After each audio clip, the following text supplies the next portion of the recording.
নমস্কাৰ। কবিতাৰ শিৰোনাম দুৰ্ভগীয়া অসমীয়া মই। কবি এন হক। হজৰতক ডকাইতৰ দুৰ্নামত মেৰিয়াই মছজিদৰ দেৱাল ভাঙি আল্লাহক ফাঁচিকাঠত ওলমাই ৰামৰ অভিষেকেৰে বন্য উল্লাস উদযাপন কৰোঁতে ওঠত সানি ল'লোঁ এজাক তৃপ্তিদীপ্ত তেজাল হাঁহি, কাৰণ মই মুছলমান নহয়। যীশুক ক্ৰুচবিদ্ধ কৰাৰ আগনিশা মানৱতাক মদ্যপান কৰাই উন্মাদ কৰা হৈছিল।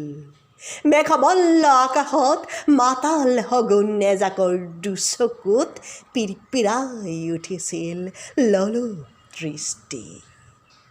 যীশুৰ উৱলি যোৱা মাংস চটা ভক্ষণ কৰোঁতেও মই নীৰৱ দৰ্শক হৈ হাত চাপৰি বজাইছোঁ, কাৰণ মই খ্ৰীষ্টিয়ান নহয়। সীতাৰ সেউতাৰ ৰঙা সুৰুজটো মোহাৰি অতদিনৰ গৌৰৱজল পৰম্পৰাক তাচ্ছিল্যৰ হতোৰাৰে টুকুৰা টুকুৰ কৰি দলিয়াই দিওঁতেও মই নিশ্চুপ হৈ আছোঁ মুক বধিৰৰ দৰে, কাৰণ মই হিন্দু নহয়।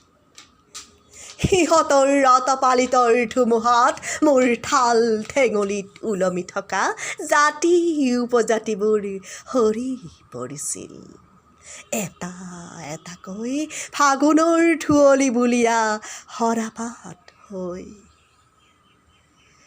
অগণতান্ত্ৰিকতাৰ বন্দুকৰ বুলেটে মোক গুলীবৃদ্ধ কৰোঁতে মই অসহ্য যন্ত্ৰণাত টেটু ফালি চিঙৰিলোঁ, কিন্তু মোক বচাবলৈ কোনো জীয়াই নাছিল।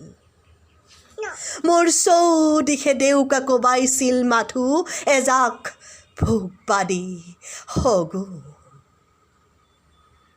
ধন্যবাদ।